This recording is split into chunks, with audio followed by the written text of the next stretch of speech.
রতনে রতন চেনে, শিয়ালে চেনে কচু। এ আমি কিছুতেই মেনে নিতে পারবো না। কেন? শিয়ালে কোনোদিন কচু খাই শুনেছেন? না, আসলে কথাটি হবে রতনে রতন চেনে, শুয়োরে চেনে কচু। খালেদা জিয়া কি করেছিল জানি না। আপনি বলুন কি করেছিল? মুরগির উপরেও বোমা মেরেছে। এটা কি কোনো কথা? জানি না, তবে এটা হাস্যকর। এই ধরনের আজগবি মার্কা বক্তব্যকে আমরা হাস্যকর বলেই চিনে থাকি। সকলের হাতে মোবাইল ফোন। এই মোবাইল ফোন কে দিয়েছে? কেউ দেয়নি, নিজের টাকা দিয়ে কিনেছি। আওয়ামী লীগ সরকার দিয়েছে।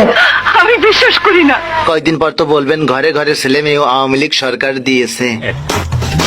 শেখ হাসিনার কিছু ভাইরাল বক্তব্য নিয়ে সাজানো হয়েছে আমাদের আজকের এপিসোড। সো দেখতে থাকুন এবং এনজয় করুন। যারা এখন এই বিদ্যুৎ কেন্দ্র নিয়ে কথা বলবে, আমার মনে হয় তাদের বাড়ি বিদ্যুৎগুলি বন্ধ করে দেওয়া উচিত। বোঝা ভালো, বেশি বোঝা ভালো না। আজকে ইন্টারনেট, ফেসবুক বা ইউটিউব যাই ব্যবহার হচ্ছে, সেগুলি তো আমাদেরই করা। না জানি কবে বলবেন ফেসবুক ইউটিউবের প্রতিষ্ঠাতাও আওয়ামী লীগ সরকার। একটা কাউন্সিলর যদি বলে যে আপনাকে চাই না, আমি থাকবো না। ভাই মারো মুঝে, মারো মারো মুঝে, মারো। নারীর ক্ষমতায়ন কোথায়? আপনি ভালো নাচতেও পারেন, আবার দেখি প্লিজ। এমন নাচে নাচিয়া নেব মন কাড়িয়া, চম চম চম চম চম। পাগল হয়ে গেল নাকি? কি বলছিস তুই? কি আর বলবে, কারণ সে তো পেঁয়াজ ছাড়াও রান্না করতে পারে। পেঁয়াজ ছাড়াও কিন্তু রান্না হয়। বলেন কি? হ্যাঁ, আমি কিন্তু করি।